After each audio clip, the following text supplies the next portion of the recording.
Good afternoon, everyone. It's France here for Creative Embellishments. I hope you're doing well.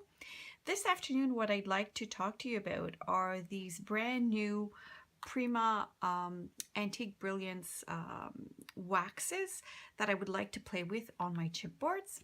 But so I have 4 colors here, which are turquoise satin, brushed iron, mystique turquoise, and white gold. Before I start playing on my chipboards directly, what I thought to do was maybe doing a few tests because I'm not too sure how opaque the colors I chose are. So what I'm going to do for you today is test it out on a natural piece of cardboard, one that I've covered with black gesso, one that I've covered with clear gesso to see if there's a difference between the texture between the natural and the clear gesso. One that I've covered with white gesso, and then one that I've covered with texture paste, which is the fiber model from Golden. So let's try to play around with these waxes and see how the different colors pan out on these chipboards before we go to our creation and do a page. So let me start with the white gold. So again, these if you've never seen these before, they're fairly new from Prima.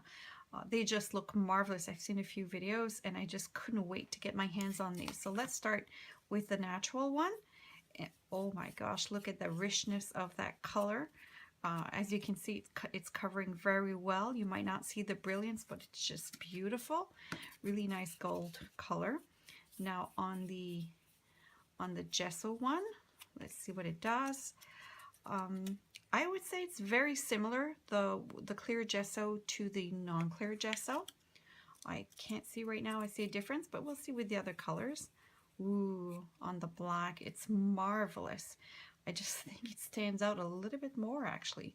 Funny enough, on white gesso, oh, a little bit, very nice as well. A little bit lighter on the white. And here, let's try this. Oh my gosh, this is where I think the magic is going to happen, is when we're going to be using these with a texture paste, like something like this. I think this is just going to give out a marvelous result because then you see the depth that it brings. So let's try to give you an image of these all together. I don't know. So they're all quite outstanding. Now let's go with the other colors and see what they do. So for the next color, let's go with the brushed iron.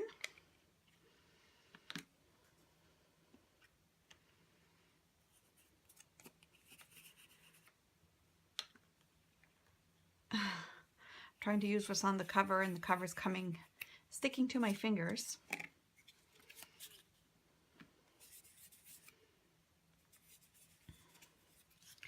Well, the test with the clear gesso and the no gesso pretty much give the same result. So I don't see value of putting any clear gesso on my chipboard before I start.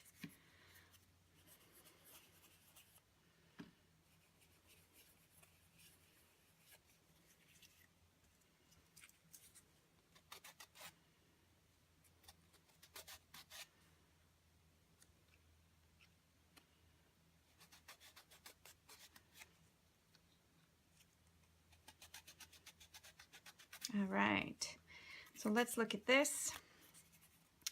As you can see, again, the result comes out quite well on any of the surface. I'm not having any issues whatsoever putting these beautiful waxes on my products. I think the one with the texture gives it a little bit more dimension, which I think is totally natural for this type of product. So of course in mixed media, I think a lot of us will be having fun with it. Now let's try this mystique turquoise. It's an antique brilliance. So wow, look at that shine. Whoa. Oh, it's kind of very smooth. Okay. So this one is translucent. It has a pearlescence, I don't know if you can see it, pearlescent blue and like a purple inside, but as you can see, it's not hiding my cardboard very well in comparison to the gold and to the silver ones, so a little bit more translucent. Now let's try on the white gesso, on the clear gesso, sorry. And still, nope, still very translucent. So I'm assuming if you want the true color, probably with this one, you need to gesso your cardboard piece if you want it to stand out. Let's try. Oh my gosh, look at this on black. Oh, wow. I don't know if I can get you to see the depth of this color, but it's really rich. It has a lot of brilliance. There's green, there's purple, there's blues. Amazing. Now on white, let's see what this little baby does. Oh, not exactly what I expected. It comes out a little bit more gold, actually. You still have that blues and a little bit of green, but there's a lot of gold that's coming out of this that I didn't expect. So right now, if you ask me where it comes out nicest in my point of view, I think right now it's on the black, actually. And now on this, if you try it out on the textured surface, what does this look? Ooh, now on the textured surface, what it's nice is that it's giving it a lot more dimension because the blues go into the crevices and then the lighter colors are coming out on top, but you still get that brilliance right there. So that's quite interesting as a result. So that could be one option to use with this one. Now the Opal Magic Wax, again, turquoise satin, this one is. Oh, this is clear. Wow. Okay, so this one, okay, there's the turquoise coming out. So it's a wax. It has a little bit of a light blue turquoise inside. I'm not sure you're going to see it on the camera because it's very, very light. Here on the white gesso, again, a little bit of that turquoise shimmer, but not much. I'm going to be curious to see how this pen, oh wow, look at this on the black. Well, totally different, as you can see. Huge, huge difference here when used on the black. Now that turquoise really stands out a little bit more. And if I continue rubbing it, yeah, you see that will dry very nicely. On the white, barely seen on the white. You barely see it. It's really too pale. So I guess the best option for this one is really using it on black. And here, nope.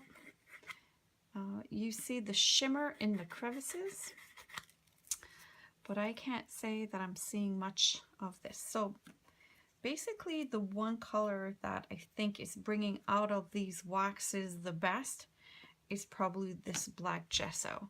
I think it's the one that's giving out all of the best colors for these waxes and probably what I'm going to play with the most in my upcoming project.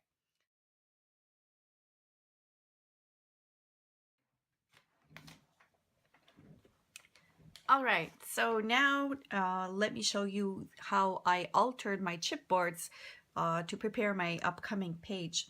So basically I took all of my chipboards and I decided to put a coat of black gesso on top, a bit like I did in my testers. And then I'm going to be playing with a mix of the white gold and the brushed iron metallic wax.